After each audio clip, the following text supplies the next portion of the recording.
Welcome back to another FPL reaction stream. It's the first stream of any kind of the year. It's always a pleasure talking to all of you. I wish you all a happy new year, of course, and there's a lot to talk about. We've got around 2 weeks until the next deadline for Game Week 21, and Game Week 20 hasn't finished yet. We've got a big game today, Liverpool versus Newcastle, and there are some surprise benchings, it looks like, and of course there's the game tomorrow between Brighton and West Ham at the London Stadium, I think it is, the Olympic Stadium, whatever it's called, but it doesn't matter.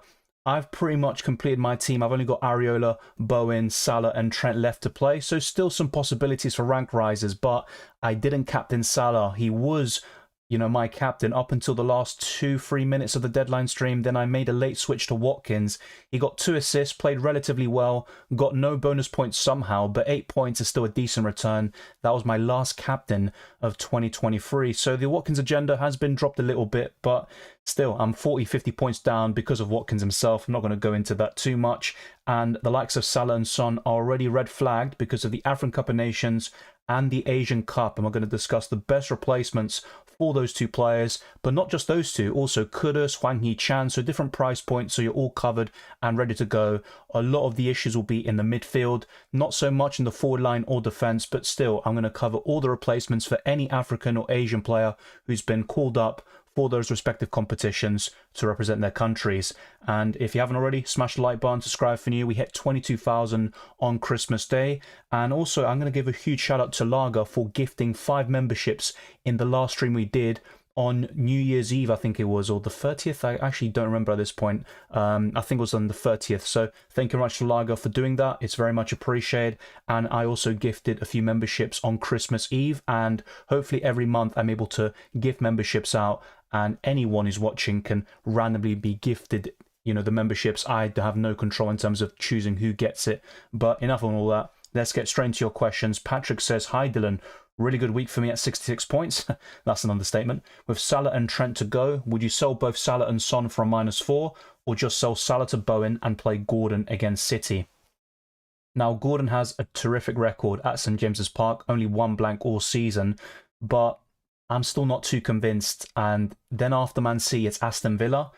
And I really need to see an improvement today from Newcastle to be comfortable with playing Gordon against Man City. It's not the worst pick in the world, but it also depends on which player you're going to bring in for a -4 hit. Would it be Foden? And he's also facing Newcastle, of course, in the same game. Would you bring in an Arsenal midfielder, or maybe Diogo Jota away to Bournemouth? So it really depends on the second player you're bringing in and how the rest of your midfield looks like. But Bowen is definitely a sensible transfer for me. He's the best replacement for Salah and Son, period.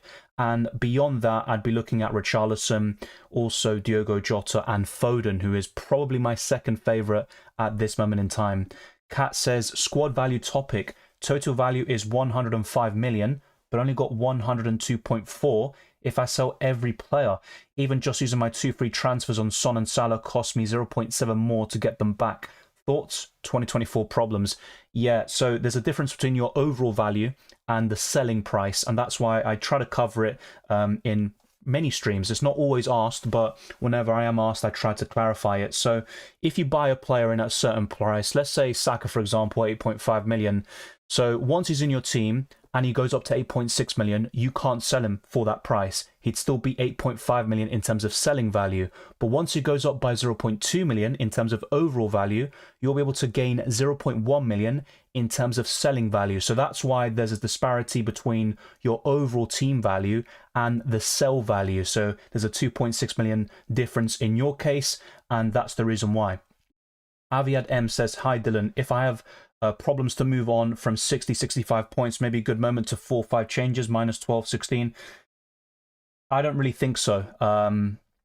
It also depends, because if you've got some decent players, it could be someone like, let's say, Soufal coming off your bench, and you can rely on him in the future weeks. I'd just rather do that instead of taking -12, -16 hits. I think that's far too excessive. And also remember, some of the players you're selling now, you might want to get back in around Game Week 25 onwards, and that could be yet more hits. So my advice would be try limit hits when possible. I'm not saying don't take a hit, because I've actually done quite well recently when I've been aggressive. I got Son in 3 weeks ago. He's delivered in every single game. I also bought Solanke for his hat-trick, and that was part of a -4 hit. But a -12 to -16, you will need a lot of things to go your way in order for those hits to pay off. So I'd say no, maybe a -8, but a -12 or above I think seems way too excessive.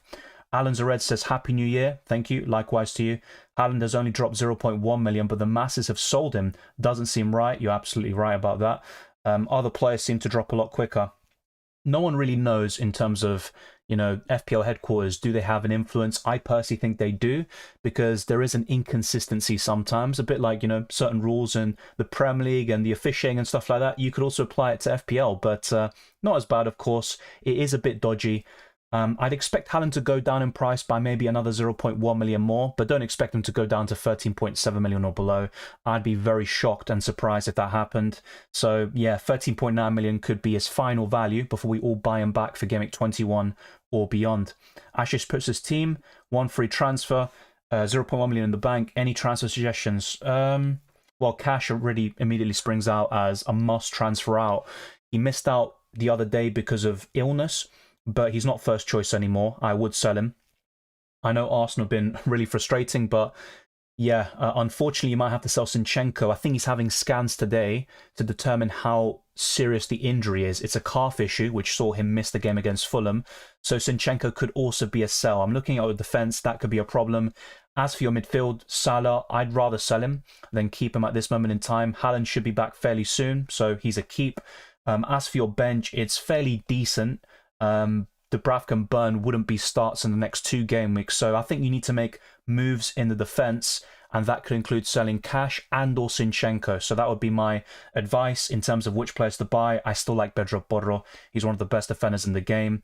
You've only got 0.1 million in terms of money in the bank, but what you could do is sell Salah, go to Foden as one particular example, and then use those funds to upgrade Cash or Zinchenko to Trent Alexander-Arnold. So that's probably what I would do, Ashish, for a -4 hit. But of course, don't make transfers yet. Thank you, Crow TP. Happy New Year to you as well. Stone Villain 79 says, yeah, definitely not right. Haaland's lost 30% ownership and retaining his value. Yeah, no, I personally think that there's something there where FPL headquarters do have a say, and they're kind of freezing the price drops there. And it's happened a lot of times. It's not just this season. There's many cases in the past. And yeah, with Salah and Son, don't be surprised if they don't drop in price too much. Maybe by 0.2, 0.3 million max. But even if millions of managers sell these players, they're still going to retain most of their value. Bad news for Salah, captain is not in the squad. I'm not sure where you got that from, but yeah, if you do see a link, be sure to let me know and I'll have a look. So of course, I'm trying to go through every single question in this stream. Since it's a reaction stream, there's fewer people than a deadline stream, so I'm going to try and get through every single message. So be patient, I will answer, even if I'm like 10 minutes behind. Trust me, I will catch up eventually. Yes, for Gameweek 21, yeah, of course. But for Gameweek 20, he's going to start against Newcastle almost certainly. So I'd be very shocked if he didn't. Lol, glad I went for Alvarez then. Says Stone Villain. Yeah, no, I don't think it'd be in regards to today. And like I said, if it is, then I'd be very surprised. And also maybe quite happy in a way. Crow TP says, I have 2 free transfers. I took Bowen for Salah, but now don't know who to take for Son. Olise, Garnacho, Richarlison, Douglas Luiz. I have Palmer and Gordon already. Yeah, I think Richarlison and Olise really spring to mind, and Olise has now returned in his last 4 Premier League games. He's been very impressive, to say the least. And it's Arsenal next, who have been struggling in the last week, and they went from top of the league at Christmas to 4th. That's typical Arsenal. So Olise could be fairly decent. Richarlison, but I think Foden would be my favourite.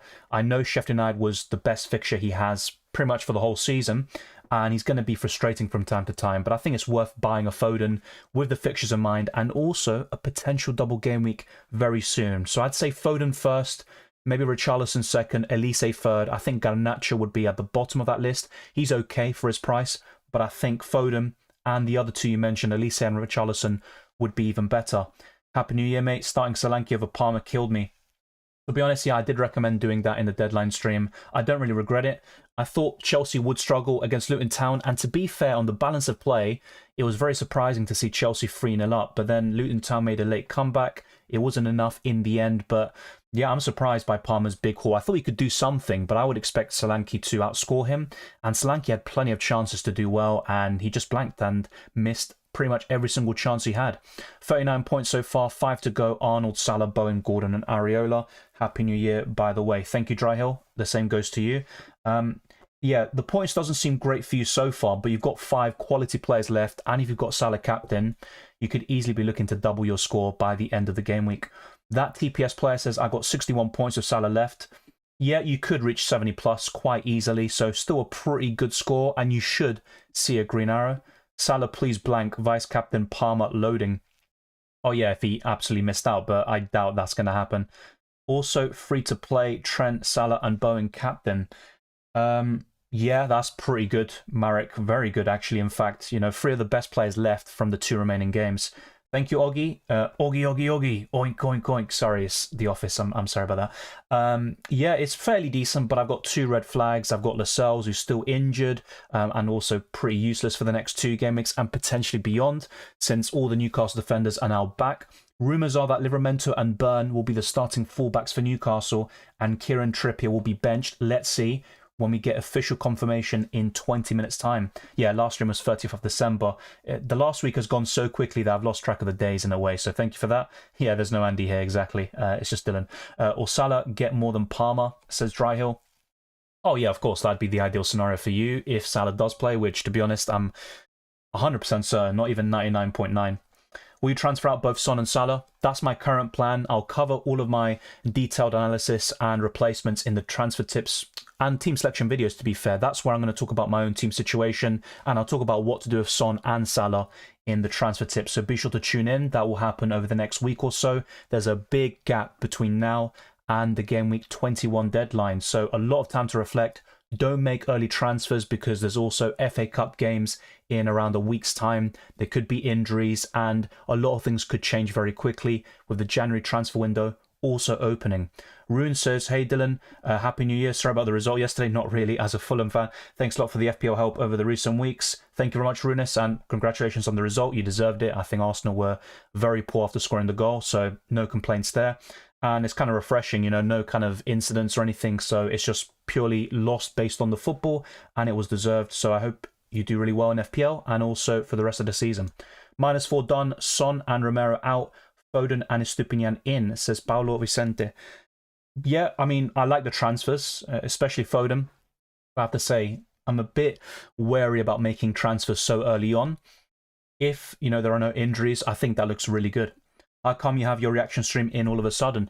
I'm not sure. I have no influence in terms of sending notifications out. Some people, if you do subscribe, you will have an option to put notifications on, and I do encourage you to do so. But yeah, I'm not sure. Sometimes it happens. I've seen it myself with family members and friends telling me, so I'm not sure why that's the case. Justin Barton says, Happy New Year from New Zealand. Who are 3 differential captains that you like this week? Well, I would say Jarrod Bowen, but I don't think it'll be a differential. I think he's going to be very template, in fact, based on the fixture against Sheffield United. But Bowen is my current captain. A few other shouts that I'm going to try think of. Oof. I'm going to have a good look at that and give you a detailed answer. But yeah, Bowen would be one of my top shouts overall, but I don't think it'll be a differential, so it might not be a great answer to your question. I got Foden in 2, so we'll definitely blank next week. Yeah, look, the thing is, it's Newcastle away, and Man City have struggled there recently. They drew 3-3 last season, and they also lost in the Carabao Cup this season. So it's not going to be the easiest despite Newcastle's troubles, but you'd still expect City to win, and Foden has done fairly well against Newcastle in the past. Happy New Year, Dylan. What have you done yesterday? Just chill family, really. Nothing special, like I said the other day. Yeah, I kind of celebrate Christmas a little bit more. New Year's, not so much. I mean, it's just another day, really, isn't it? Marek says, I really don't know if I should go for Foden and other midfielders for Son and Salah, or make transfers to bring back Haaland. Yeah, I get what you mean there. You could also do all 3 of them for a -4 or a -8 hit, but my current plan, because Haaland is still a doubt and also it's Newcastle away next, is to just focus on Salah and Son out, and then that would give me roughly 10 million in the bank, maybe 9 million depending on my final transfers, and then in Game Week 22 I can buy Erling Haaland back for Burnley at home. I had Hwang instead of Palmer. Yeah, and obviously Hwang did really well in Game Week 19 it was. Got a return in Game Week 20 at least for you, but yeah, Palmer, I don't think anyone expected that despite the Luton Town fixture. I'm kind of not sure about the Salah Son to Richarlison. I feel like the Spurs are not going to play the same without Son. Yeah, I think you're right. There will be a little bit of a drop-off because with no James Maddison still, Son missing a couple of weeks, who's going to create the chances? Just Lo Celso, really, who got 2 assists the other day, and he played very well. And it's about time that Lo Celso finally gets the minutes. Yeah, I think they will experience a drop-off, but they'll still create chances and score goals, and Richarlison will get the bulk of the opportunities, and he is in good form overall. He's actually scoring and finishing his dinner at the moment, so I'd still recommend him, but I would rather go for a Foden. Jarrod Bowen for me is undisputed, and he has to be in your FPL team over the next few weeks. Pep said that De Bruyne is the closest to return of all injury players. Yes, but because he's been out for so long, don't expect him to start week in, week out. You know, maybe he'll get a cameo against Huddersfield, but against Newcastle, it might not even be a start just yet, even though he's the closest to a return, as you said. Do you think Watkins' score is good enough for this game week? Yes, it is, and I'm quite happy with it. You know, my recent captaincy options have been awful. They've been blanking, but I'm a bit disappointed because for me, he definitely deserved at least 1 bonus point. I would have said 2 would have been fair, but it is what it is. I think I'm definitely going to bring in Douglas. Yeah, he's on penalties. That's a massive boost. And whenever he scores or assists, he is almost certain to get bonus points. So yeah, Douglas Luiz is a very good option. My rank in your mini league is currently at 36. That's really good. Let me know your overall rank. I'm assuming it's very high. Praying for a Salah blank as a Watkins captainer. Same here. Also, because I want Liverpool to drop points, which I doubt they will. I think they're going to win quite comprehensively. But yeah, for me, it would be great if Salah blanked. Hi Dylan, hope you're doing great. Likewise to you. Thank you very much, Carr. Bowen is great, but without Kudus and Paqueta, not so clear. That's fair. He's another one that could experience a drop-off. We don't know how long Paqueta's going to be out for. But yeah, I think Bowen is still the best option, and he can still score goals no matter who plays next to him, whether it's Benrahma or whoever it may be. Soucek playing as an attacking midfielder, and of course Ward-Prowse will still create a lot of opportunities from open play and also from set pieces. And definitely not Lewis, but good luck to you in your FPL pursuits. Congrats on the rank climb, Dylan. Thank you, 24k Will. I'm 50th in a mini league, but have Salah captain to come. Let's go. That's a really good rank to be in. And a big shout out to everyone who has joined the FPL League. You can join it still. There is a link in the description below and also a code which you can copy into the FPL League search. Praying that Darwin gets some shooting boots for Christmas. I'm hoping he doesn't, but obviously everyone is entitled to their own preference. I'm really happy with the Foden and Alvarez move, which helped me to off 1 million. Oh yeah, finally in the top 1 million. It's kind of surprising because you did call Foden a fraud in the last stream, but yeah, it was Sheffield United. It was a great fixture. I'm still not a big fan of Alvarez. I think there are better forwards. Solanke, Watkins and Haaland for me are still clear, but Haaland is still an injury doubt. Took out Son and Salah for Richarlison and Elanga. Yeah, Langa's having a really good season. I'm a bit surprised by it, but, you know, in Game Week 1, he kind of took me by surprise already. He made that electrifying run against Arsenal, and he went past 3-4 players and got the assist for Awani. And I was like, wait, that was Elanga? I'm like, Jesus, this guy's rapid, and he showed very good composure, and he's had a great season so far.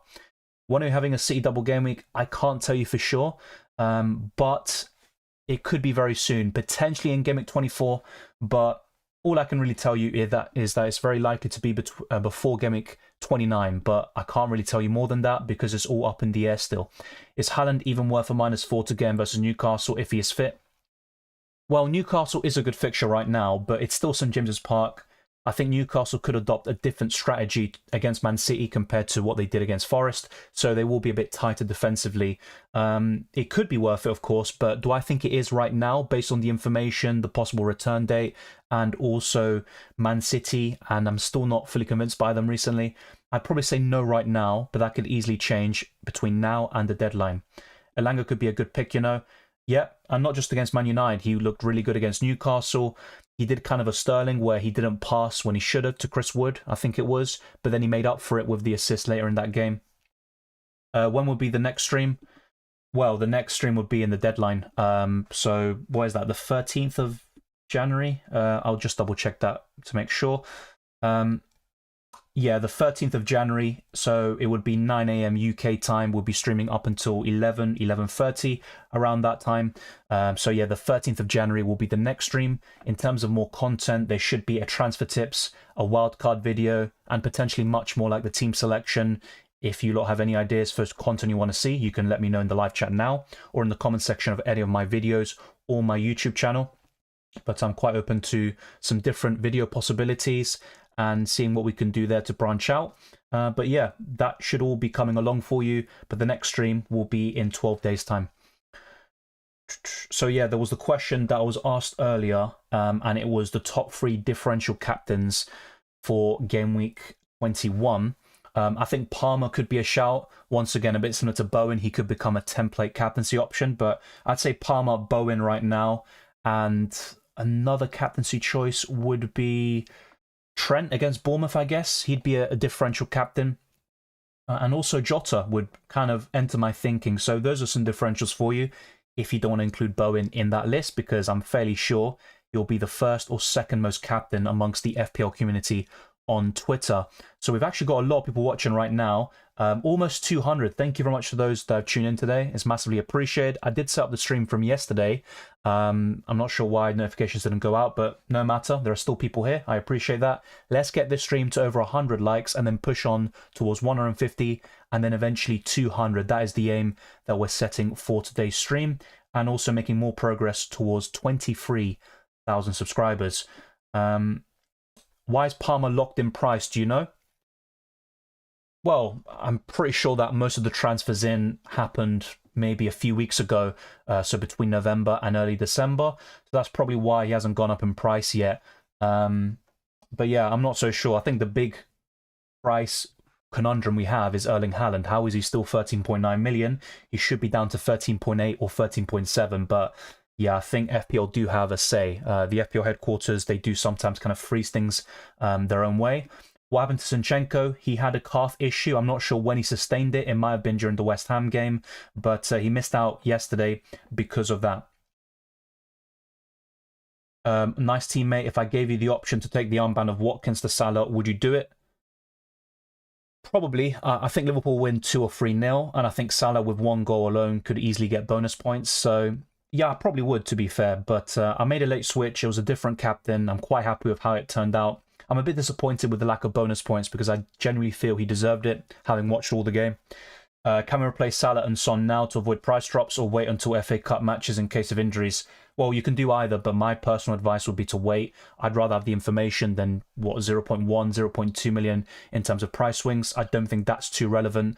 You'd still have like 9, 10 million in the bank in most cases. If not, you'd still have a few million at least. So I wouldn't be too concerned with that. 71 and 64 points last 2 weeks, jumped from 1.2 million to 200k. Happy New Year indeed. That's a really good rank rise. Dylan, is Salah going to go down in price? Yeah, it's a really good segue actually. So we might as well go through some different screens, and we'll start off with the price changes. So according to Fantasy Football Hub, Salah will go down in price tonight, and after the game, I'm sure more and more people will sell him. But yeah, I would probably think so. If it's not today, it will probably be tomorrow. However, I still wouldn't sell him, in my opinion, just yet. I'd wait for more information, because what if you do Salah to Foden and then he gets injured in the FA Cup against Huddersfield, or even in training, and there might be other injuries popping along in your team that you need to focus on. So I'm not a big fan of making changes just yet. You can if you wish. If you're really happy with your team, you have 15 players you're really happy with, then you maybe are in a position to do so. But I'm not a big fan of chasing 0.1, 0.2 million in price swings, but Elanga and Salah could go up in price. Sorry, Elanga will go up in price tonight. Salah should be going down, and let's keep an eye out for what happens around 1 a.m. in the UK. That's when the price changes generally happen. In terms of the fixture difficulty rating, Brighton are top. Man United, Sheffield United, Liverpool and Aston Villa are in the top 5. Those in the bottom 5 include Bournemouth, Everton, Burnley, Nottingham Forest and Chelsea. Predicted points is a bit strange. We've got Saka top with 6.2. He's in pretty poor form after scoring early against Fulham. He had a stinker of a game. Jeroboam is second with 5.9. Palmer, Tony and Bruno Fernandes in the top 5. So Ivan Toney is back. He's not suspended anymore and could enter our thinking once again. Raheem Sterling, Odegaard, Gordon, Gross and Trent are in the top 10 for predicted points in Game Week 21.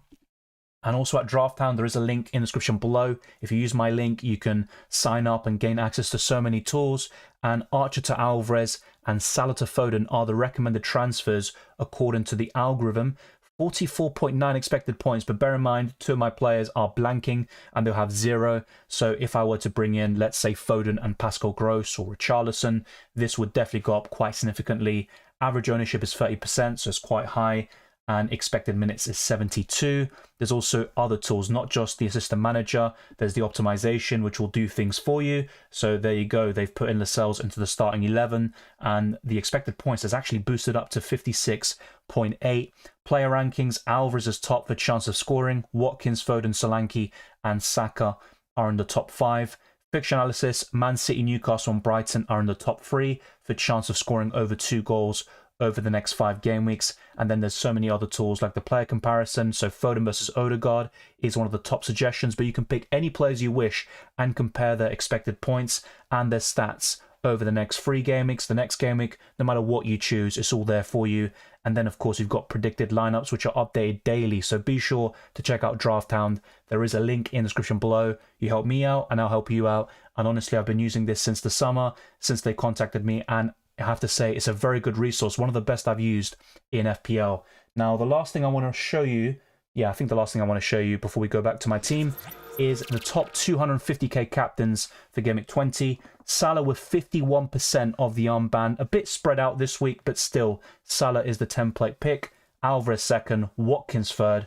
Alvarez finished with 7, Watkins with 8, Son finished with 9, and he obviously was 4th. And Foden 5th with a 12-point return. Then you've got Haaland still being captained by people, but of course he blanked. Vice captaincy is very important in such scenarios. And then you've got Solanke, Saka, Bowen, etc. Let's see how Trent gets on later today. The same goes for Salah. In a few minutes' time, we should get the Newcastle and Liverpool lineups. I'll be covering them on stream.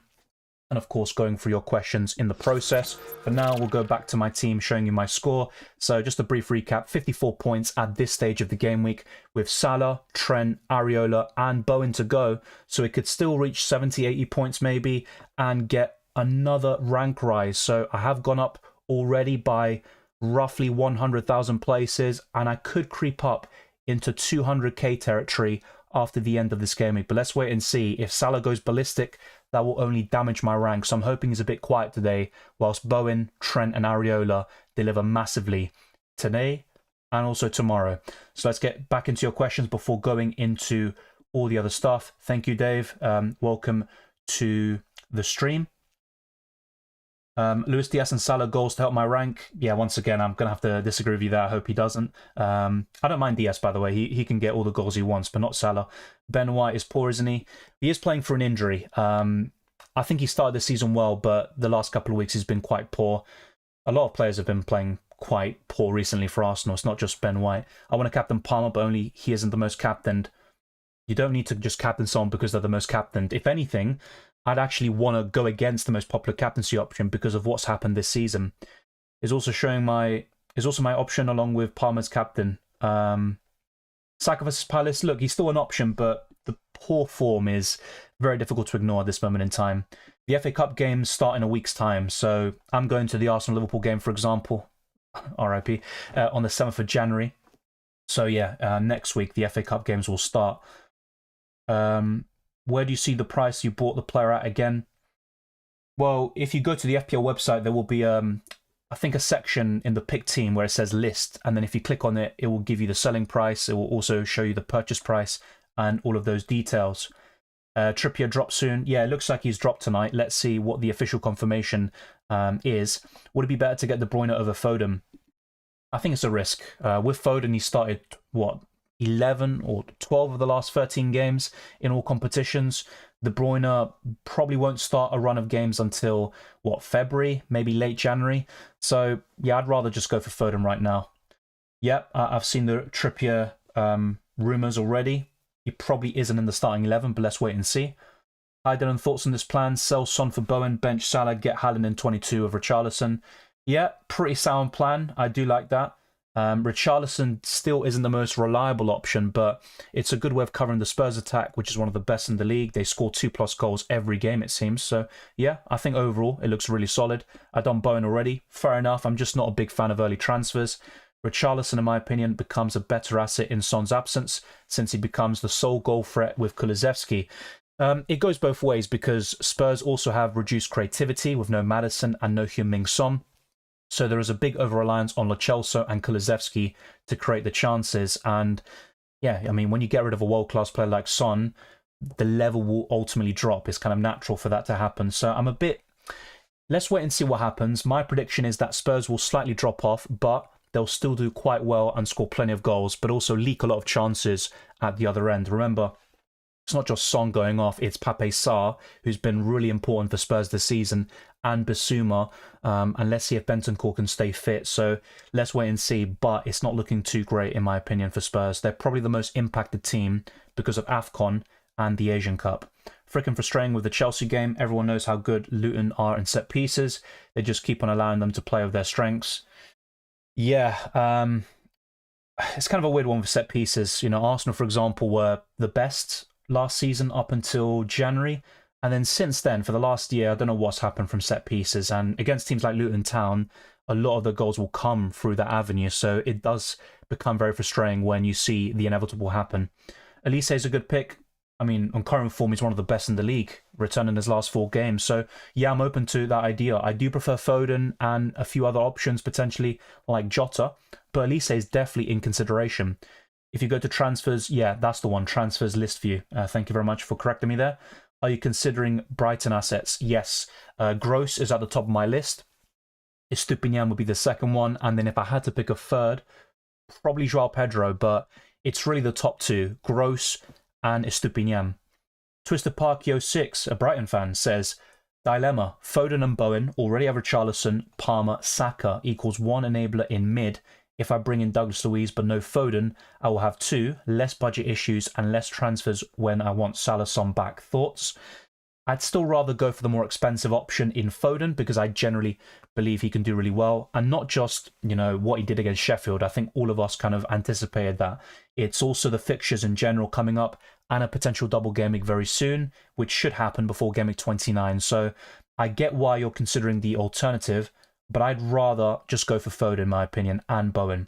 I had Foden this week, got me 12 points, sold Gordon, good transfer. Is Odegaard a good Salah replacement? I still think so, but a bit similar to what I said in other scenarios, I would rather look elsewhere, like a Foden, with a potential double very soon as well. Yeah, but this season he has started virtually every single game. In the Champions League, he has been benched on a few occasions, but in the Premier League, he's starting, you know, so many times, getting a lot of 90-minute performances as well. So, yeah, I think it's looking pretty good for Foden right now. Also, I'm bringing Gross in. He's one of my transfer targets, along with Foden and Richarlison. There's a few options I'm keeping tabs on. Elise is another one, Diogo Jota. I think that's my 5-man shortlist for my Salah and Son replacements. Of course, if you don't have him already, I think Bowen is the best. I have 4.5 million team value gained so far. That's really good. And funny how he still managed to taunt Thiago after the game. Yeah, I think I saw that. Trippier dropped. Yes, let's go through the lineups right now and go through Liverpool and Newcastle, seeing what they've come up with in this massive clash. I'm expecting Liverpool to win quite comprehensively, so I don't think it'll be a contest, but hopefully it is, and we can see something, you know, quite interesting. So let's put Liverpool's lineup on screen first. So this is it. Yeah, so Alisson, Gomez, Endo, Van Dijk, Konate, Diaz, Szoboszlai, Nunez, Salah, Jones, and Trent. So no surprises really. It's what you'd expect. Really what it comes down to is Diaz versus Darwin and Jota, and it's Diaz who ends up starting. Yeah, Darwin with a start, so Jota, no start just yet, but once Salah is out of the equation, you would anticipate Jota getting some more starts, and he could be a really good differential. I would prefer him over Diaz and Darwin Nunez right now. So that is the Liverpool lineup. We'll also go for the Newcastle one. If it looks fairly weak, that will only boost the appeal of the Liverpool assets tonight. So yeah, here we go. Let's go through the Newcastle one. So the big news here is that Trippier is benched. So Dubravka's in goal, Livramento, Cher, Botman, Byrne, Bruno Guimaraes, Longstaff, Miley, Gordon, Joelinton, and Isak. That is the starting 11. And the bench also looks fairly decent. Yeah, no Trippier at all. He's not even on the bench. But Lascelles is back. Of course, that would also be quite relevant FPL-wise. But I also look at Lascelles, and I just don't think he'll become a starter once again. He might get the odd, 90 minutes. He might come in here and there. But ultimately, Cher, Botman, Byrne, that will be the main centre-backs and left-back option there. And then Trippier, once his issues are sorted, wherever that is, He will obviously form part of Newcastle's best defence, and Livramento might also get some starts off Dan Burn. But yeah, big surprise with Trippier. We saw the news, or we saw some leaks and discussions in the last few hours. I'm not sure exactly why he's left out of the squad, but that is a massive blow to Newcastle despite his really poor form in the last couple of weeks. And there you go. That is the Newcastle and Liverpool lineups. Let me know your thoughts down in the comment section below, but I'm just more confident of a Liverpool win after seeing the Newcastle and Liverpool lineups there. So right now we do have over 200 people watching. Thank you very much. Let's be sure to get this stream to over 100 likes. It'd massively help out the channel. And before we get back into your questions, let's now start shouting out all the channel members and patrons. So a huge shout out goes to Dave, Venom, Let's Talk Vinyl, Richard Milichip, Dao Lamba, Twisted Parky 06, Thomas Teo, Stephen, Callum Jr., Natalie S, Line Peterson, Jay Han, Matt Rooney, Waiseng, Mr. V, Elder, Julio Peña, Milner, Ventislav, Diego Zamora, Aman, Jazabi, Ananda, Unruly DMV, Farhad, Mauro, Pablo, A. Lavanier, João Cabral, Simon Spears, Ulysses, The Great Aditya, Abhishek, Kat, Bestie, Nothama, Birkan, Sergi, That Air, FPL Eric, Robstars United, George Popescu, Alex Leadham, Matt Steen, Gabriel Fernandez, and John Granquist, who is the longest standing member on this channel. The same goes for Mario Barentes, Alex Orloff, Federico Simos, Andres Suarez, Luis Alexander Pirella, Lovro Zuvic, and Rodrigo Urias. A huge shout out goes to all the channel members and patrons. It really helps us out, and you get a lot of perks. It's all in the description below. You can check it out. You gain early access to all of my videos, sometimes a day early or even earlier. Throughout preseason, for example, I sometimes uploaded content 3, 4, 5 days before I eventually published it for all subscribers, sometimes even a week, especially when I'm spacing content out. So thank you very much to everyone who's been supporting the channel. We hit 22,000 subscribers on Christmas Day, and we're looking to get to 23,000 very soon. We're already making big progress. We've gotten a few hundred subscribers in the last week or so. I'm looking to push on towards new goals in 2024. Let's get straight back into your questions. Keep smashing the like button and also subscribing to the channel. Hit the notification bell so you never miss a single upload or live stream. And not just that, Twitter, Instagram, Discord server, a link to Draft Town and the FPL League, all of that is in the description below. Would you start double Arsenal defence versus Palace? At this moment in time, I wouldn't. Arsenal have the best defensive numbers. I'm not sure what's happening here because, you know, there's a big underperformance in terms of the defensive numbers and the lack of clean sheets, the amount of goals they're conceding, and add on top of that the lack of goal scoring and just no ruthless finishes at the moment. Arsenal are in big trouble. They need to fix things and fix things very fast. So I think I'd only start one Arsenal defender against Crystal Palace. I think the Eagles will score at the Emirates. Yeah, Trippier not even in the squad. Very surprising. I don't think we need to worry about drop-offs. It is only it is only 1 or 2 games. Depends really though. It could be more than 1 or 2 game weeks. It could be 3 or 4. And for example, with Salah, if Egypt win the African Cup of Nations, he could be back for Game Week 25.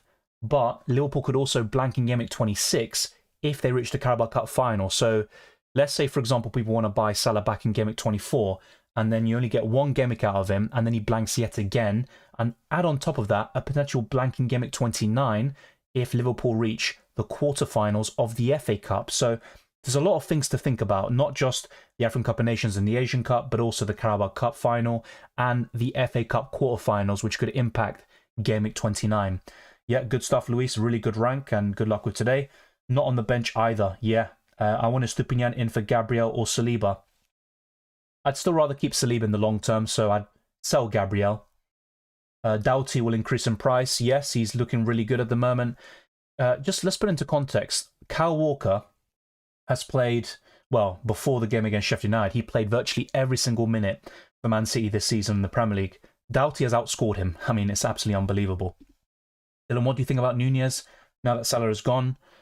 Yeah, Darwin could become a good option, but a bit similar to the Spurs scenario I discussed earlier. Salah is a big source of the creativity for Liverpool. Yes, they'll still have Trent Alexander-Arnold and McAllister who will provide that, Szoboszlai from time to time as well. But I also think Darwin and Salah combine very well. We saw it earlier in the season, and when Darwin was in good form, he was getting a lot of goals and assists, which included combinations with Salah.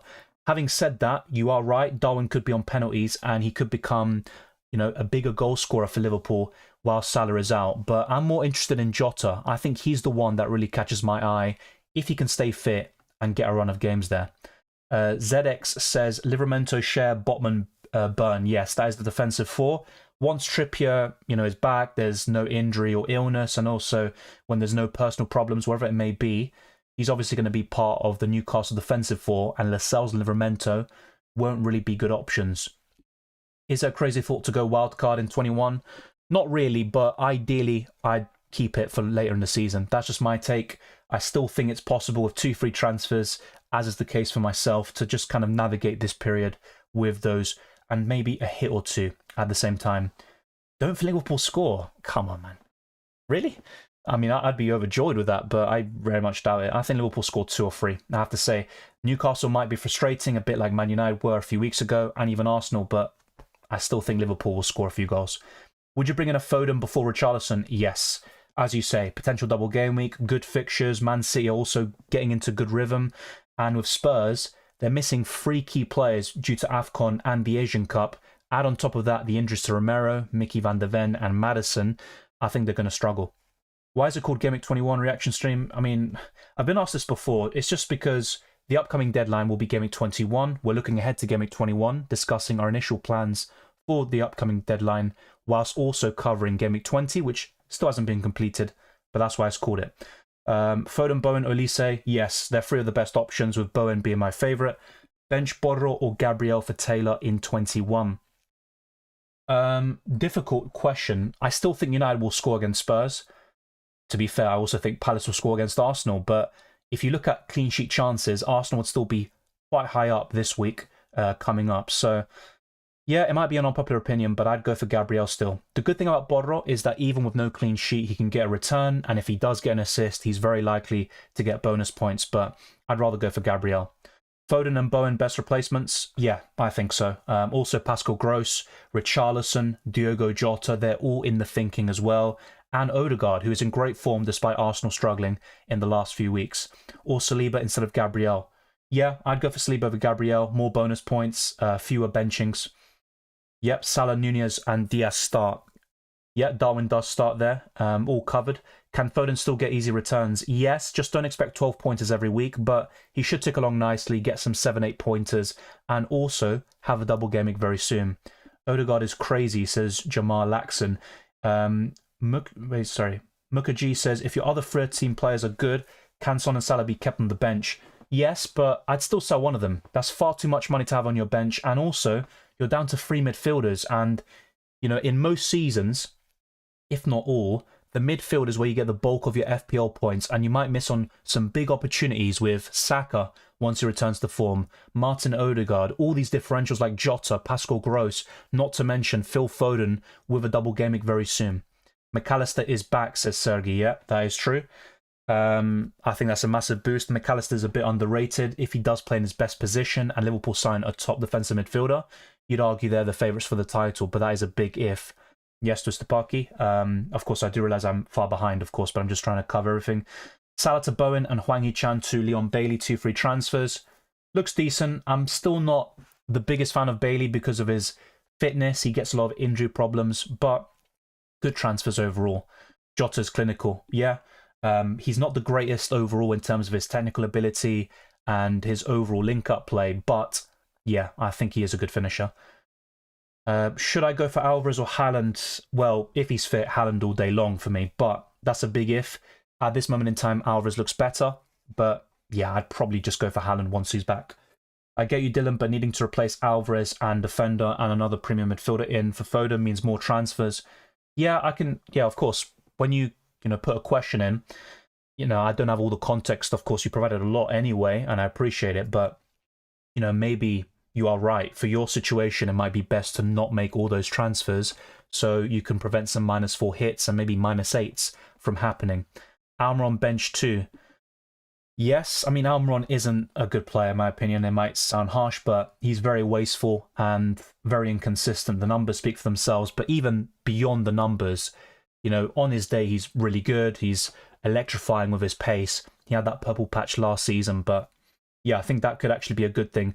The only thing you would say about Almiron, though, is that on the counter-attack with his pace, he could be a big asset for Newcastle today, but yeah, he's just not reliable. Arteta just randomly makes changes. All the changes he makes are just not effective. Yeah, look, I'm not going to say Arteta is exempt from criticism because he definitely deserves some.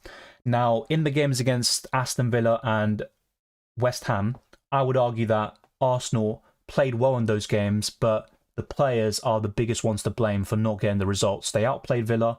They squandered countless opportunities, whether it was chances that they had shots on goal or openings where they failed to deliver that final pass or that final action. And then against West Ham, 30 shots, 5 big chances, 0 goals. I don't blame Arteta for that. But against Fulham, that's where I do blame him, and also a few other performances. Newcastle's another one where I don't think Arsenal deserved to lose. I think a 0-0 was the fair result.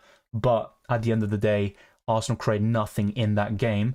And compared to last season, Arsenal are 13 points worse off. They've scored 9 fewer goals. They've conceded a few goals more. So despite the underlying numbers pointing towards Arsenal being up there at the end of the season, the results are, drastically falling apart in the last week, and things need to change very soon. It's okay to replace Salah with Foden. Yes, of course, you're never going to find a player of Salah's quality, especially with Son also out and unavailable. But yeah, I think the closest you can get in terms of that level would be Bowen, Saka, once he gets back to his best.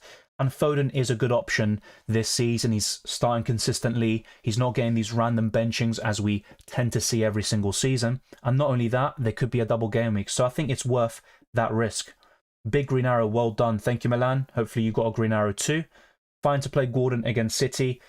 Yes, it's fine, but not more than that. And if Newcastle don't show an improvement today, it's just really difficult for me to say, oh yeah, Gordon looks great against Man City, because it doesn't really look like that right now. But things change very quickly in football, and Newcastle will return and become a good team again and get into some good form. But it might take a while, and it could happen after these difficult fixtures are over. Mr. V says, I already activated my wildcard this week. I think it's worth it for me. Also because I don't want Salah back before Game Week 26 anyway. True, and you mentioned Game Week 26, and I talked about this earlier. Salah could miss Game Week 26, and Liverpool players in general, because if they reach the Carabao Cup final, they will blank in Game Week 26. So that's also worth mentioning. I have Solanke and Watkins already. Yep, that's absolutely fine. They're by far the best forward options right now, in my opinion. Thorson Rice and Gabriel, I think that's fine, arguing on the pitch, it's, as long as it's not toxic, it's not like it's difficult because there's a fine line, but I think constructive criticism, calling each other out is absolutely fine. I don't have a problem with it, but the players seem very distracted from the corner, and that's yet another set piece which Arsenal have conceded from. Should I go for KDB? Well, not right now. You have to wait for him to get some minutes first, in my opinion. I know you want to go in early on these options, and with Salah and Son out of the equation, it could be worth going for De Bruyne early, but yeah, I'd be a bit skeptical still with his fitness issues. He gets so many injuries every single year, and he might have 2 or 3 games and then be off for the rest of the season again with injury, which would be a shame. But with De Bruyne, yeah, he's got the highest ceiling of any City player, even including Haaland for me. So if he's back, he's starting games, and he's got good minutes and fitness, he'd be a great consideration for a double game week, but I wouldn't buy him for Newcastle just yet. Diehard Liverpool fan here, but I'm Moroccan, so I hope Egypt crash out in the group stages, so FPL servers crash to bring him back in. Well, it's a double win for you, isn't it? I heard that Egypt aren't looking too good anyway, but historically they are the best in the African Cup of Nations, so let's wait and see. Salah to Odegaard and Son to Maddison. I have Foden, Bowen, Saka already. Yeah, well, Maddison is still a wait and see. He's still not back yet. Once he returns, he'd be a good consideration, but I'd rather go for... you know what? Because you've already got 3 of the best players to replace these options anyway, I'd look at differential like Gross. I really would. Odegaard and Gross would be my answer. And other considerations would be Olise, Diogo Jota as well. Arsenal need to buy Vlahovic. He would offer something different. He's 6'4", I think, 6'2", but he's got that physical presence up front. He's good in the air. He's a pure finisher. I don't think his overall game is quite there yet. I haven't seen much of him, but the handful of games I have seen, he hasn't really impressed me too much with his overall game. But Arsenal need something different. Let's wait and see. Vlahovic did reject Arsenal a few years ago for Juventus, and he did, well, he probably regretted it because Juventus aren't the same as before. But I don't know, there's more out there. Even Ivan Toney would be a great signing. Is okay if I sell Salah for Michael Olise? Yes, but don't do it just yet.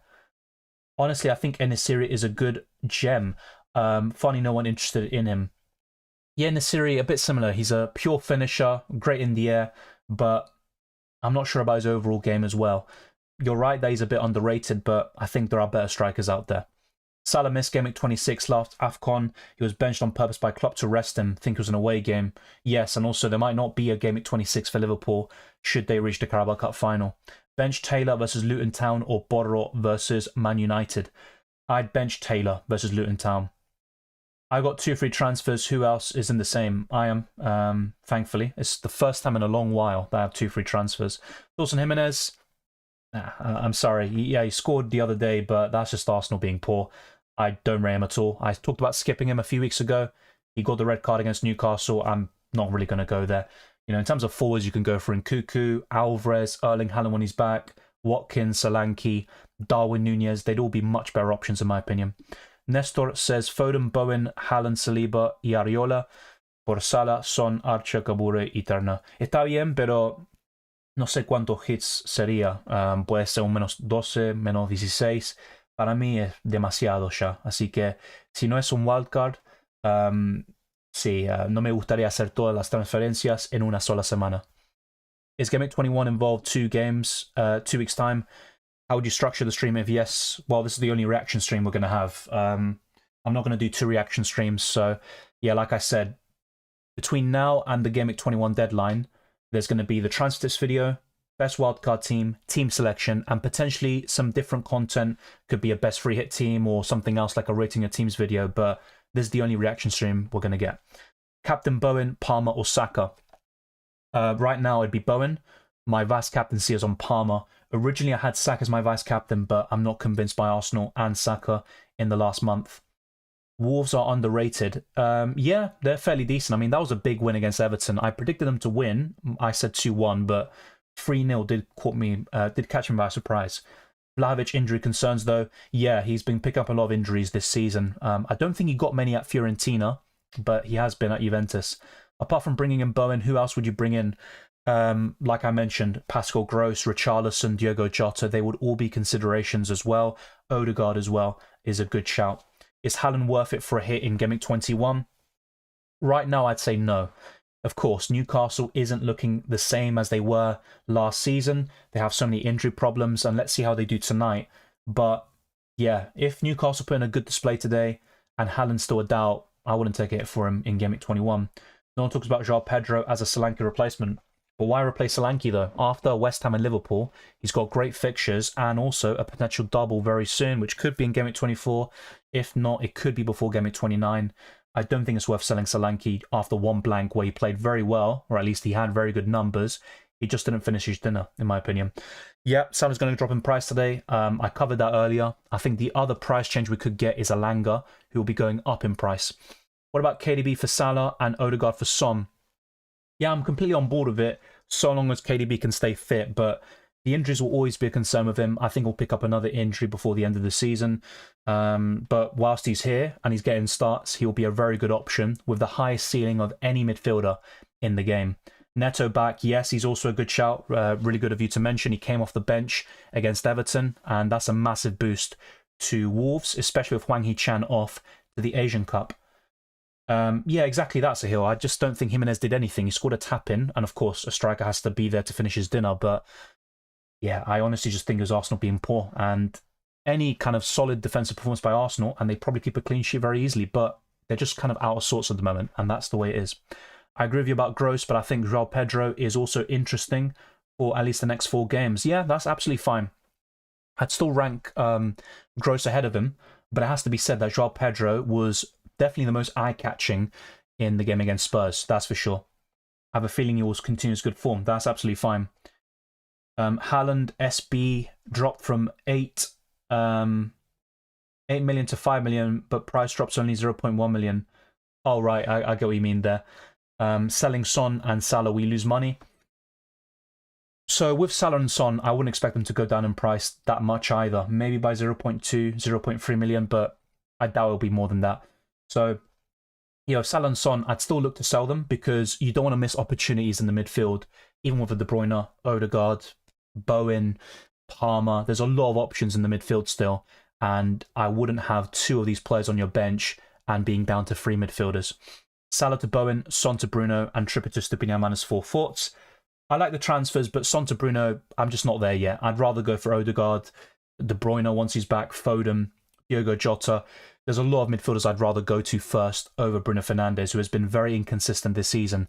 Very good underlying numbers, a lot of chances created, but not enough assists, not scoring enough goals, and I just don't get the impression that Bruno will score in most games. I think he'll blank more often than not. When he does return, it will be a big one, but is it enough? Will he outscore most of the other midfielders we've covered in this video? I don't think so. En-Nesyri should be good enough as a bench player, definitely better than Nketiah. Oh yeah, of course, I agree with that, but that's not really difficult to do, is it?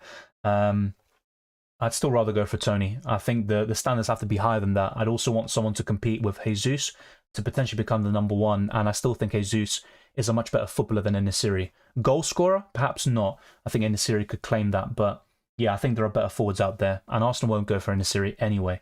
Bruno against the high line? Yeah, like I said, just with Bruno Fernandes, it's just not there for me yet.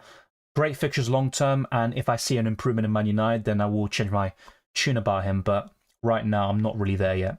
Do I sell Salah now to avoid price drop? No.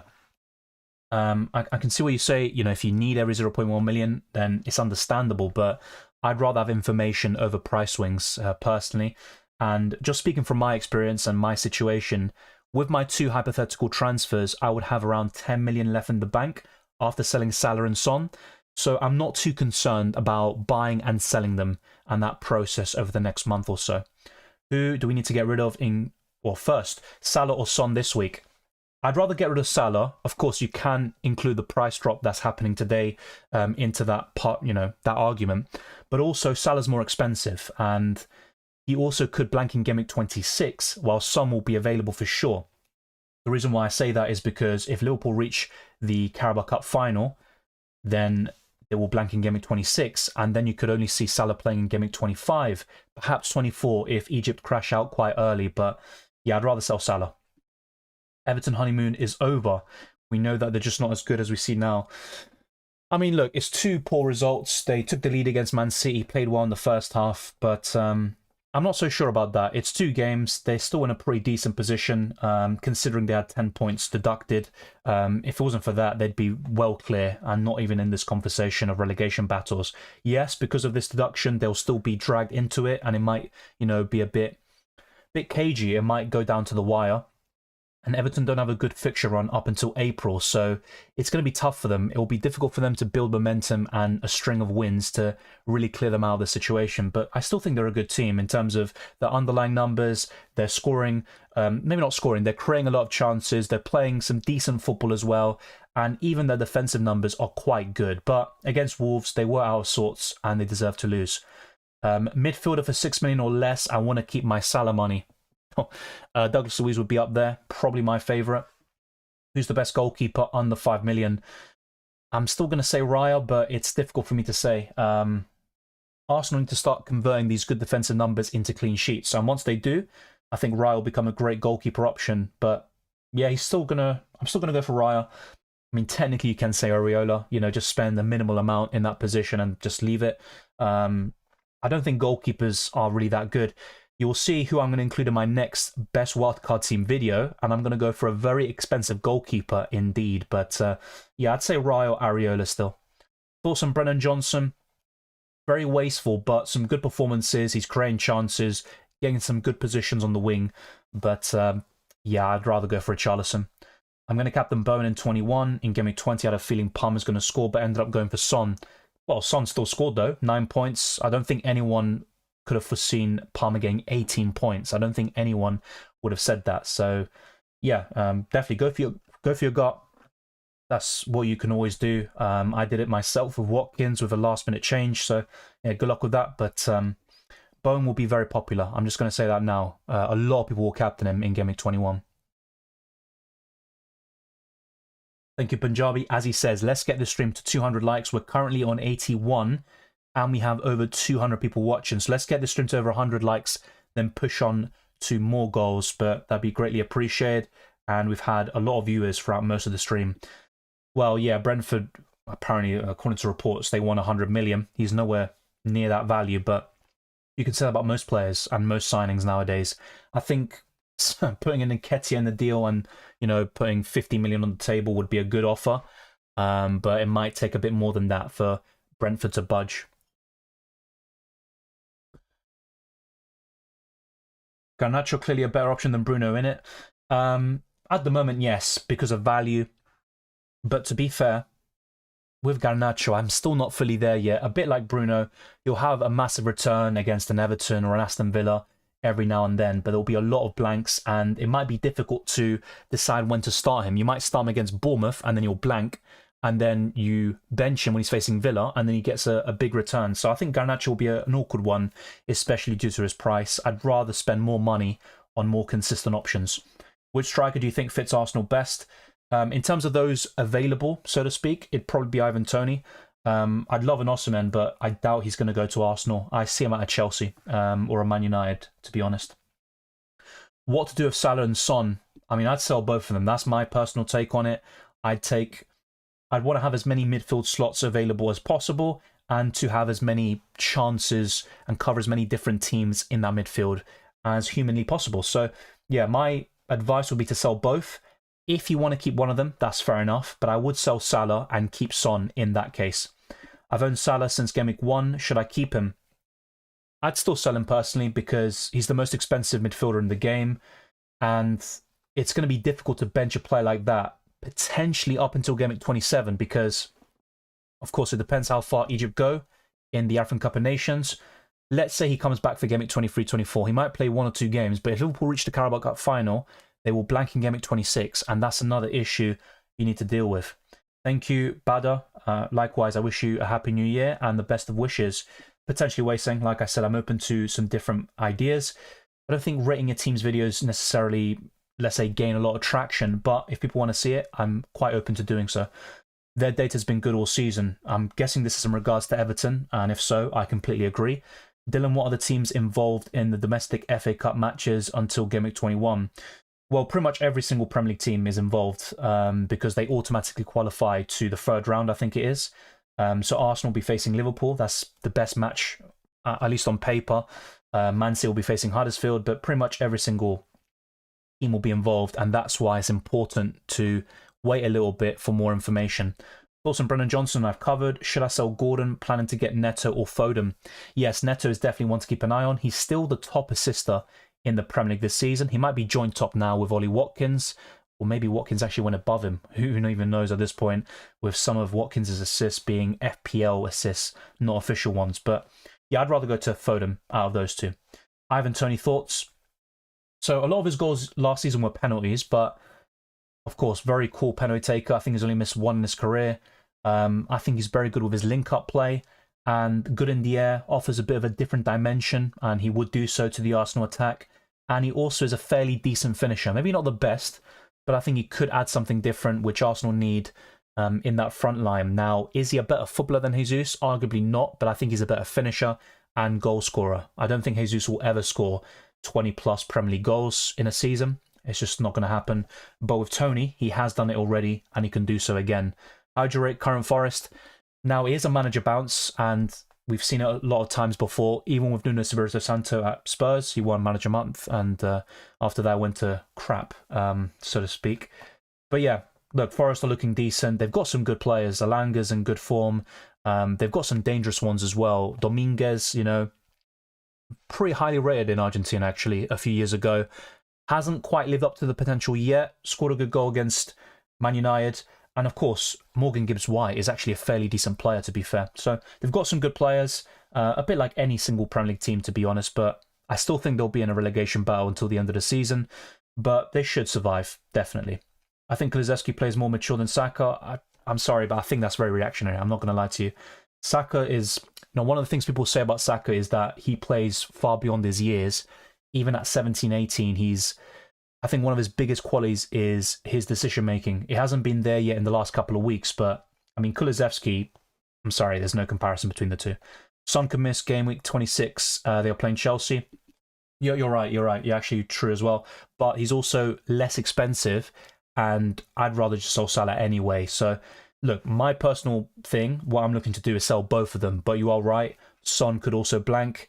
Then again, who's more likely to reach the Carabao Cup final, Chelsea or Liverpool? I'd say it's Liverpool. And overall, Salah's more expensive, and you don't want to leave yourself a bit short in the bank potentially. Or, there's a lot of different factors playing a part, but I'd rather sell Salah. Son and Watkins. Son got 9, Watkins got 8. A bit of a farce, if we're being honest, because Watkins got 2 assists. He really should have gotten 1 or 2 bonus points minimum. Saka or Bowen captain? It'd be Bowen out of the 2 right now. What do you think of Vicario? As an FPL option, I'm not there yet. He's getting some points regardless because of the amount of saves he makes, but no clean sheets. You only cover Spurs' defence with Pedro Porro, really. As for Vicario as a goalkeeper, he's been very good this season. He has some weaknesses. I think he does look a bit shaky with his distribution and also in terms of claiming crosses. But as a shot stopper, I'd say he's been the best in the Premier League this season. And in terms of overall goalkeepers, I'd say he's top 3 with Alisson and Trafford. Don't think Egypt will do well. They're probably the 6th favourites for AFCON after Senegal, Morocco, Algeria, Ivory Coast, and maybe Nigeria. Yeah, so probably sell Son first, given they're 2nd or 3rd favourites. Yeah, look, that's possible, but you never know. You might obviously know more about AFCON than I do, but it's all about favourites and stuff. It doesn't always pan out that way, in my opinion. You think Arsenal will keep Raya after the season? I still think they will. He actually played quite well against Fulham, but there is this bad stat going around in the Premier League where anytime Arsenal have conceded more than 1 shot on target, they've lost the game and they haven't kept a clean sheet. I might be wrong about the losing the game or not winning, but no clean sheets whenever they concede more than 1 shot on target, and that's not good enough. Sell Watkins for Haaland instead of Solanke? Not for me. Watkins is so consistent. Yes, Solanke's in better form overall in the last month, but I'd rather keep Watkins still. Like the number 91, who would you get rid of for Haaland, Alvarez and Cuckoo, bearing in mind Haaland and Alvarez are both Man City? Well, I'd rather get rid of Alvarez out of the 3 and balance things a little bit. With Nkuku, it wasn't a surprise to see him benched against Luton Town with the quick turnaround. He just came back from an injury, but yeah, I think with Alvarez, once De Bruyne and Haaland are back, I think Alvarez will be benched more often. Trippier misses out due to groin issue. Wilson misses out due to calf issue. Yeah, just an easier Liverpool win, in my opinion. Mr. V says Chelsea, Spurs, Liverpool, and guessing that's another team. Blanking Game Week 26. Then if Liverpool and Chelsea reach the Carabao Cup final, is it for sure about the final we played in Game Week 26? I'm fairly sure it will be. It's very likely that's going to be the case. Since a lot of people are selling Saka, I might buy him and captain him. I think captaining him is a bit far, considering context. Arsenal haven't won. They've won one London derby this season. That was against Brentford, a last-minute winner by Havertz. In every other game against Chelsea, Spurs, Fulham both times, West Ham, they haven't won a single London derby out of those 6 meetings. That's not good enough. And I think Palace could cause them trouble. I think Palace actually was a win in the reverse fixture now that I think about it. But that's 2 wins in London derbies. The rest are draws or losses. That's just not good enough. And I think Arsenal will struggle. Do you think Mbeumo this season is similar to Tony? No.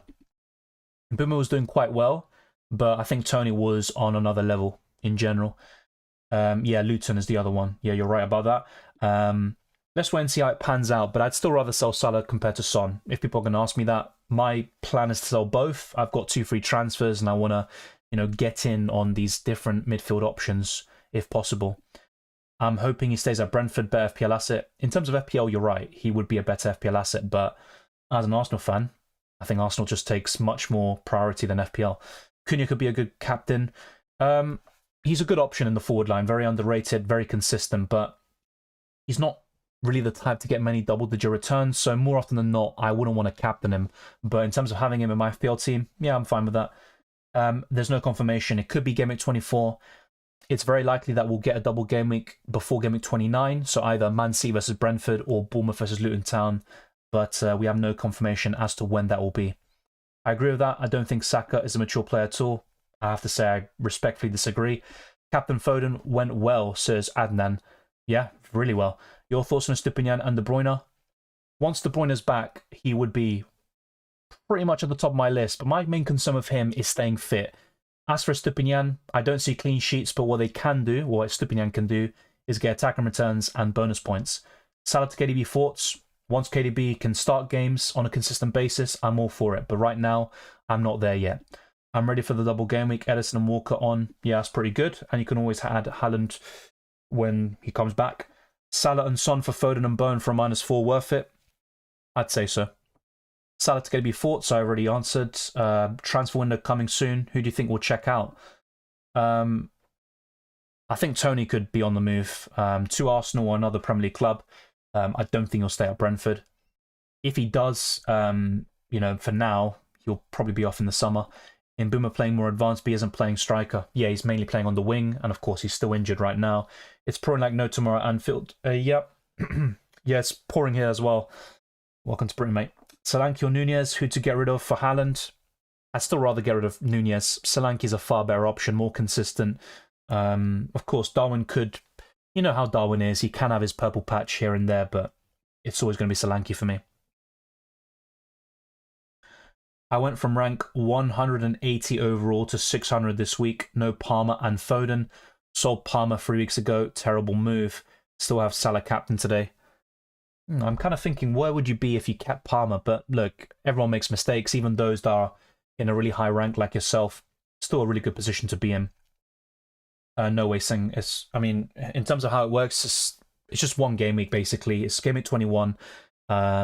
Yes, it's going to be a long one. There's not many deadlines in January. That's the way it works. But yeah, it's pretty much just a normal game week, just split across 2. That's the way it is.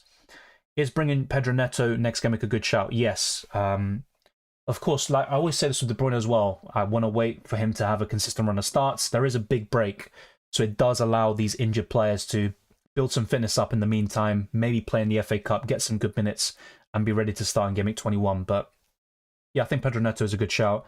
He's my favourite Wolves option. Well, probably Cunha's first now, and Pedro Neto second, now that Hwang Hee-chan is out of the equation. Bench Walker, Porro, or Solanke? I'd bench Walker. Best Salah replacement? I'd say Bowen. Bowen's my favourite.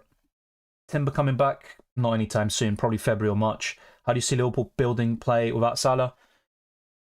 Fortunately for them, the fixtures are quite good. I still expect them to win most games, but I think they will struggle, maybe a little bit more than they usually would. Salah's so important to them in terms of creativity and goal scoring, so they will lose quite a lot there. But yeah, they should still be fine. Trippier to Trent, thoughts? Yeah, it doesn't really matter. I'd rather go to Trent. I said this last week, a few weeks ago as well. Trent is by far the best defender in the game right now. I hope so, but Arsenal just spent like 100 million for Rice and 70 million for Kai. Yeah, just don't expect them to spend 100 million on one player in January. It's just not going to happen, is it? But there's always transfer negotiations. There's always alternatives. There's still a lot they can do to improve their situation. Just a general note to peeps, don't make too many double gaming transfers. I made that mistake and have had to carry Alvarez and Walker for weeks, missing out on better assets. Yeah, that's true. That's true. I'm kind of in a unique scenario. I've got no City players at all. But Foden, I think, is quite an easy purchase for me. Who's the best replacement for Hwang in the same price bracket? I'd say Gross would be up there. There might be a few others that spring to mind, but Gross is probably the standout. Bench Estupinian or Porro? I'd bench Porro. In Game Week 21, should I bench McGinn or Foden? I'd bench McGinn. Tony keen on Arsenal move, but the club are not pushing. Yeah, let's wait and see. I'm not really too bothered about the January transfer window. Turner a buy at 3.9 million. I mean, I don't know what your situation is. Do you have Areola? I mean, what is it? But yeah, with Nottingham Forest, despite their revival, they're not keeping clean sheets. They're conceding chances, and I don't really trust them defensively. So yeah, if you've got a goalkeeper already, I'd focus your attention elsewhere. Honestly, I got a little heart attack when I checked my FPL on Sunday and saw flags on Son and Salah. Yeah, I honestly wouldn't have minded even if they were called out, for the Asian Cup and AFCON early. But yeah, different scenarios, I guess. Dylan, who are your top 10 midfielders during AFCON Asia? Top 10. Well, I kind of mentioned a lot of them already, so I'll start off there. I'd say Bowen, Saka, Odegaard, Foden, Diogo Jota, Pascal Gross, Richarlison. So that's 7 already. To complete it, I'd say Pedro Neto, De Bruyne, and a final one, a 10th and final one. Well, Palmer. Yeah, Palmer would be the easy one. So that's 10 off the top of my head. On 62 points with 4 still to go. Yeah, pretty good. Pretty good. You should easily get 80 plus points. If not, it's still a good rank and game week score. Best Salah replacement, I already have Bowen, Saka, Douglas Luiz, and Palmer. Well, I just listed 10 midfielders to buy, so I think you can use that answer. Bench Pau or Porro. I'd rather bench Pau Torres. I'm getting Hwang Hee-chan in my team when he gets back from the Asian Cup. I'm really impressed with him this season, and he's on pens. Yeah, you're right. You're right. His underlying numbers aren't particularly great, but he's clinical. He's having a great season, and he's definitely a shout when he returns. Same with Kudus. Is Nunez likely to be a nailed striker? Well, even with no Salah, there's Luis Diaz, there's Gakpo, there's Jota. So there will be the odd game where Nunez is benched, but I think he'll start most games, and he could be a decent option. Would I go for him over Solanke or Watkins? No, but he's okay, I guess. As okay as you can be when you're so poor in front of goal. 50 minutes left for a Salah masterclass? Nah, hopefully not. Don't get me wrong, I think he will, but I just hope he doesn't. Should I hold Newcastle assets? They have good fixtures in Game Week 23 onwards. Yeah, look, the likes of Burn and Gordon are still good long-term choices, but yeah, I think, well, today I don't expect anything from them, and against Man City and Villa, more of the same, maybe something, but yeah, it's not going to be much, really. So, yeah, long-term, you're right, they are decent options, but it really depends. If it's Isak or Wilson, I'd sell. Top 3 captaincy choices for Game Week 21, I'd say Bowen, Palmer, and I'd say Trent. That's my top 3. Better to target Brentford, Bournemouth, and Luton players, even if they are not good. They are double pending. Well, let's break it down. With Brentford, Mbeumo's the best option by far, but he's injured, so you kind of rule him out for now. I don't think I'd go anywhere else in the Brentford team. Pinnock as a budget option, but they don't keep clean sheets. Then you've got Wissa up front. But yeah, not for me. Bournemouth, Solanke looks good. Senesi's okay as a budget defender. And then you've got a few decent budget midfielders like Tavernier, but it's really Solanke that you want to get. Luton Town, who'd you even go to? I mean, I wouldn't go there if I'm being honest. So in terms of double gimmick players that I'd target, it'd be Solanke, maybe Senesi, and that's pretty much it from the teams you mentioned. Who should I captain out of Watkins, Odegaard, or Saka? I'd still go for Saka out of the 3. Odegaard's in the best form, in my opinion, from those 3 you mentioned, but yeah, Saka would be my pick. What do you think of Elise? Yeah, he's actually another good shout. I listed 10 players, 10 midfielders. Elise definitely comes into the equation as well. A lot depends on injuries with De Bruyne and Neto, who are still doubts right now. They're coming back from injuries, but yeah, I think those are the top 11 midfielders to replace Son and Salah. Elise is easily in the top 10. He's still not quite there. I wouldn't rank him above Foden and a few other midfielders I mentioned, like Bowen, but he's a good option, definitely. I disagree, to be honest. I mean, Ben White was arguably the best right-back last season. He was pretty good also in this campaign, but he's been suffering injury problems recently. That's why Tomiyasu was starting games over him. And yeah, look, it's not just White. It's the whole Arsenal team. They've been quite poor in the last 2 games, but I'm not going to lie, I think a lot of these takes are very reactionary. I mean, Bodro is very good as a wing-back in terms of his attacking potential, but he's quite poor defensively, and Ben White, for me, is still the better player. No Douglas Luiz in your top 10. Yeah, look, there's so many midfielders, to be fair. You know, people would say Garnacho, where is he, and Bruno Fernandes, but yeah, look, Douglas Luiz would be also in consideration. Yeah, if I have to revisit this, I mean, look, it's so difficult because some players aren't even nailed on. They might be rotation risks, and others are still injury doubts. Top 5 captains for me: Bowen, Saka, Cunha, Watkins, Palmer. That's a good list. I think Cunha's the only one I disagree with, but it's still fine. Hwang versus Trossard. Well, this season Hwang's been better as an FPL option. Hwang all day long. Trossard, I think, is better down the middle, not in the left wing. Is it me, or I don't get the hype about Tony? He's not played for several months.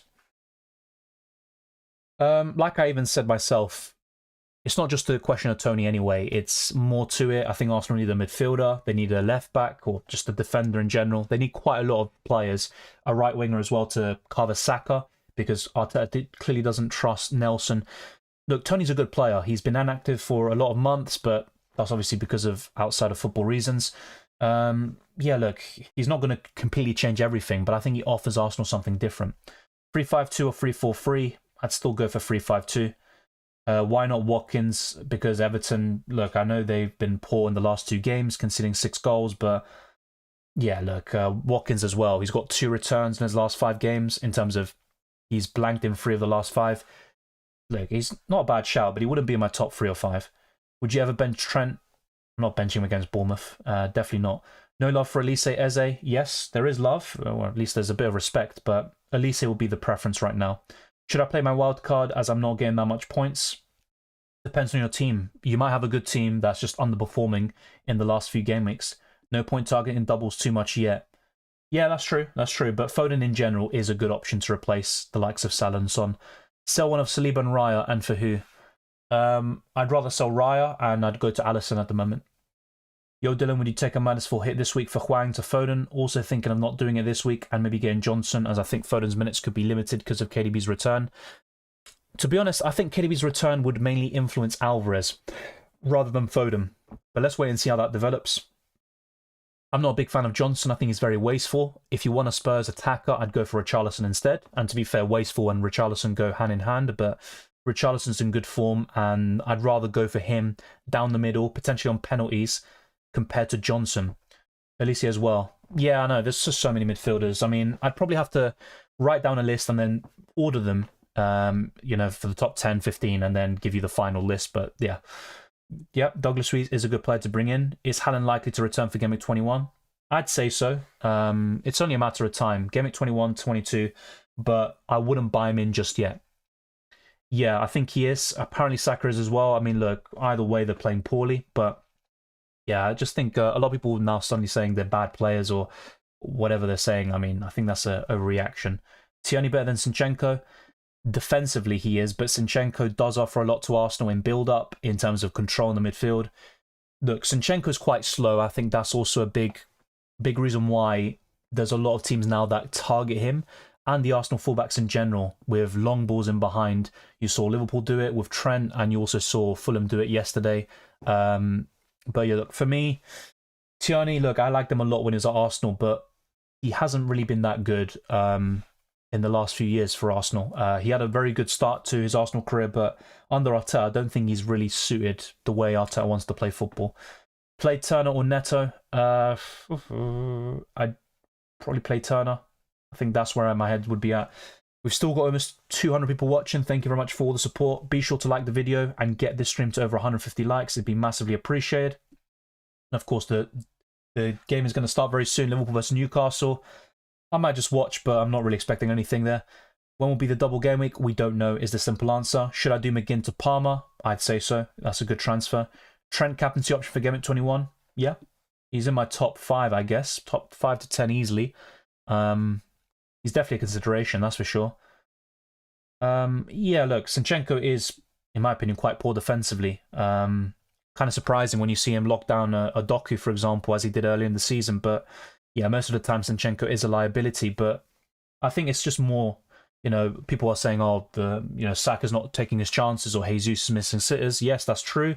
But I think it's just a lot of factors which have contributed towards the last 2 results. Raya or Neto, a goalkeeper option? I'd still rather go for Raya. Now, Tony not going to come to Arsenal this window? I don't think so either. Don't get me wrong. Do you think Nketiah would start again? I think Jesus will start in the next game. And there's obviously a long way to go. So would you do Hwang to Foden for a -4?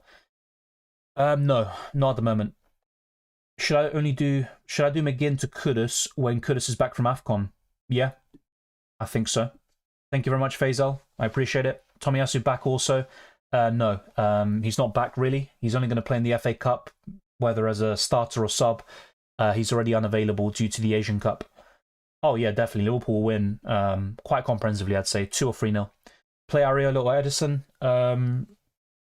I'd play Areola. Got 2 free transfers, buy Richarlison, Palmer, Garnacho, or take a -4 hit to buy all. Just Richarlison and Palmer. I don't think Garnacho's really worth it. When is the perfect time for the second wildcard? Team dependent. I'd ideally use it later in the season. You could say after Game Week 26. I wouldn't want to use it now. Yeah, exactly. But Sosenchenko, injury prone. Tomiyasu, injury prone. Thomas Partey, injury prone. So that's Arsenal's issue, in my opinion. One of many issues. Will Jota be a nailed starter? No, I don't think so. You've got Darwin, Diaz, and Gakpo still. Liverpool will rotate between those four to keep everyone fresh. Twister Parky says, why are people so quick to hate on Arsenal players? Maybe a mentality issue or they need another manager. Some people have said for the next level, but Saka's still good than others. I agree. Now, maybe have some Arsenal fans overrated some of the players? Yes, that might be true. But, you know, for people now to say stuff like, oh, Saka's not that mature or White he's not that good, Border's better, I honestly I'm kind of at a loss for words. But, you know, that's football. Everyone's got opinions. If you don't win, you're kind of open to criticism, and that's fine. But I think some statements are a bit false. Should I take a hit for Trent? Yeah, I mean, it's Bournemouth, one of the most informed teams in the league, but Trent is Trent, and he can do well against anybody. So, yeah, I would take a hit for Trent, but it also depends who you're selling. If you don't take a hit, who would be coming in? You know, who would you be starting instead? But ultimately, I would. Rate in order of preference, it'd be Bowen first, Foden second, Gross third, Odegaard fourth, Jota fifth, Elise sixth, and then it'd be Douglas Luiz and Bernardo. But it all depends, you know, is Jota going to start consistently? If so, he'd be higher up the list, and things will change week on week. But my top three would be Bowen, Foden, and Gross. I predict a 4-1 Liverpool win. Luis says Jota won't start over Diaz. I think, well, yes, but Darwin can start on the left, and Diaz hasn't been great. Well, he hasn't been good, let's be honest, since the injury that he got last season. I predict a 5-2 win for Liverpool. Something definitely went wrong for Newcastle if they concede 5 goals, but it wouldn't surprise me. Dylan question, top 5 forwards, including Tony. In FPL, it would be Watkins. Well, of course, Haaland has to be included. So Haaland, Watkins, Solanke. I'd say Tony, but it all depends on how he comes back from injury. Not injury, sorry, his suspension, and he still needs to build up his match fitness. My 5th option would be Alvarez. Cunha or Jimenez? Cunha. I have 2 free transfers. I can sell Salah and Son and get Haaland for -4. You know, a lot of these questions, like, I don't know the context. Who are you buying in the midfield? Who are you selling in the attack? I don't know. Overall, that's fine, but I'm still not sure who you're selling and buying in the other positions. In Game Week 21, should I start Dubravka against Man City? Oof, I mean, do you get 2 or 1 points? And, you know, it can go either way. I'd probably go for Neto, but I'm not really expecting anything from either. As an Arsenal fan, Martinelli has a lot of work to do, but I'm confident he hasn't hit his ceiling just yet. Yes, Martinelli has been poor, but I also think it's a system issue. A lot of times the wingers, especially in recent games, they're just hugging the touchline really wide, and no one's coming close to really offer the overlap, whether it's the fullback or the midfielders. I don't think Havertz combines well at all with Martinelli. And then Nketiah and Martinelli have just never worked well together. There's a lot of issues systemically, and I think Arteta needs to solve them. So, yeah, Martinelli's been poor, and I do blame him for a lot of things, like against Aston Villa, poor decision-making in terms of, you know, the pass or the final shot just wasn't there. But, yeah, I also think the system is mainly to blame right now. Yeah, definitely. Cunha is not even just better, he's far better as an FPL option right now. Jimenez is better than Wilson only because of playing time. Yes, with Wilson, you know, he's mainly been benched recently for Fulham, but I just don't rate Jimenez as an FPL option. Don't let one return against Arsenal fool you. That'd be my advice, but let's wait and see. Should I play Botman or Gay? I know both are bad this week, but don't want to take a -4 hit for someone. I'd go for Gay. Turner, Dubravka, Gabore, Borro, Gabriel, Trent, Doughty, Gordon, Richarlison, Palmer, Hwang Hee-chan, Bowen, Solanke, Watkins, Haaland. Which transfers would you recommend? Well, Hwang Hee-chan is unavailable. He would be the sell. I would do Hwang Hee-chan to Foden potentially, or Pascal Gross. I think for now you're fine, but then other transfers you could make is upgrading Kabore to a better defender. Who would that be? I'd still be looking at Branthwaite or Mikalenko. Gusto is actually a good shout right now. So yeah, Kabore to Gusto, Hwang Hee-chan to Gross or Foden would be my transfer recommendations. Saka's still only 22, exactly, and one of his biggest qualities is his decision-making and his maturity, in my opinion. Thank you, man. I appreciate that, Alif. Huang versus Martinelli. Yeah, Huang has been better this season. I'm not going to be delusional, but Martinelli's still a better player. I'm not going to, just because of, 10, 15 games this season, whatever it may be. And you can also point towards Arsenal in the Champions League. Martinelli and Saka have been two of the best wingers in that competition. So, yeah, I'd be a bit careful. In terms of FPL, it's not a contest. You know my answer on that. Huang is definitely much better right now. Susanna, if that happens, I'll give you a membership. Well, I don't know if I can do that. That'd be maybe a false promise, but I'd be very surprised if that happened. Yeah, Luis, I'm sorry, but just no. Okay, so Solanke not top 5. I did mention Solanke. I said Haaland, Watkins, Solanke, Tony, and the fifth one would be Alvarez, I guess. Gonna watch the game. Thank you, Mr. V. Good luck. Enjoy it. Liverpool win, but only Arnold and Nunez. I don't mind. I mean, ideally it'd be Nunez blanking, but yeah, a Trent return would be good if Liverpool do win. Just my take. I have no problem with Raya, but why didn't we buy a keeper that's notably better than Ramsdale? Raya and Ramsdale have their strengths and weaknesses, but they're comparable at best. Yeah, I have to say, in recent games, Raya has been good. He has bounced back pretty well since the Luton Town game, but Arsenal haven't gotten the results.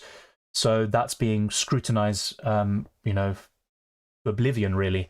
Now, I think Ramsdale was the best goalkeeper in the Premier League last season. That's why he was in the team of the season. But look, overall, Ramsdale has his weaknesses. I think in the title run, he was very shaky.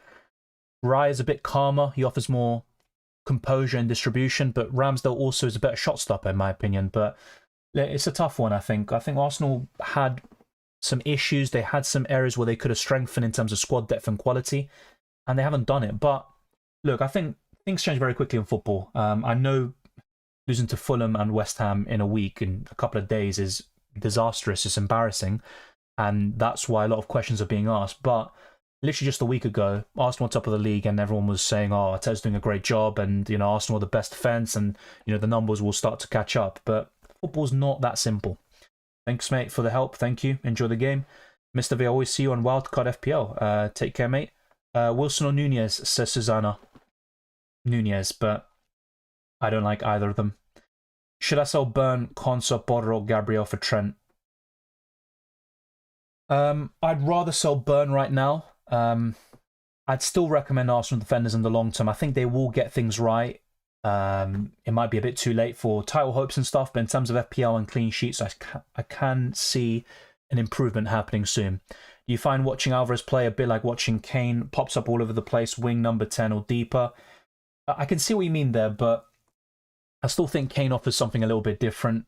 He's obviously more physical and a much better finisher than Alvarez. But I think with Alvarez, he's kind of an all-action player, and in this Man City team this season, he's mainly playing as an attacking midfielder.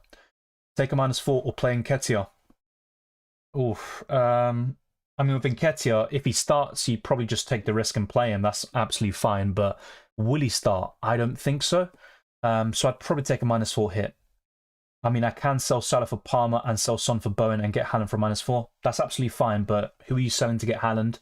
That also plays a part. Don't make transfers just yet anyway.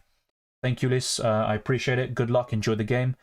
By Fax, Trent blank, I hope. Nah. Blank for... I mean, how could this work? I mean, ideally it'd be Newcastle winning, Trent getting an assist, but Liverpool losing, but it's just not going to happen. No worries, Twisted Parky. I've got blocked ears, blocked brain, so don't worry. Alisson was far better last season. Yeah, I mean, look, Alisson is always up there. I do think he does make mistakes, Alisson, but he is the best goalkeeper in the Prem. Best of all time, I think that's just a step too far when people say that, but everyone's entitled to their own opinion. Yeah, look, last season I actually would have said Ramsdale, Raya, and Alisson were the top 3 goalkeepers, and I don't think anyone can really argue with that. And yeah, Alisson statistically, in terms of save percentages and stuff, and 1v1, saves and stuff, whatever it may be, he would be top. But yeah, he also didn't have a great season with his club performances. He had some shaky games, so I think it's debatable. This season, Alisson and Vicario would be the standouts. Trafford would be a nice outside shout, but yeah, Alisson, of course, overall is the best. Alvarez or Nunez? I still prefer Alvarez, but my concern with him is the minutes. I think he will start to have some more rotation once De Bruyne and Haaland come back. That'd be my main concern. Darwin could start more games and get some more returns with Salah out of the question. But there's still 4 quality players or decent attackers Liverpool have with Diaz, Gakpo, Jota, and Nunez. And my favourite would be Jota if he can get those minutes there. Block brain, thank you. No worries, just a buggy, just a bit of banter. So thank you for those that have tuned in. Enjoy the game now. That's happening between Liverpool and Newcastle. And let's get the stream to 150 likes. We're quite close to that, so let's be sure to hit it. Of course, people who will retrospectively watch the stream after, that's absolutely fine. Be sure to plug away with the likes as well, and smash the subscribe button.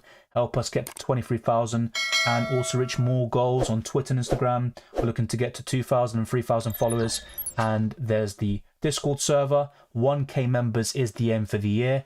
And of course, the FPL League and Draft Hound, all of that is in the description below.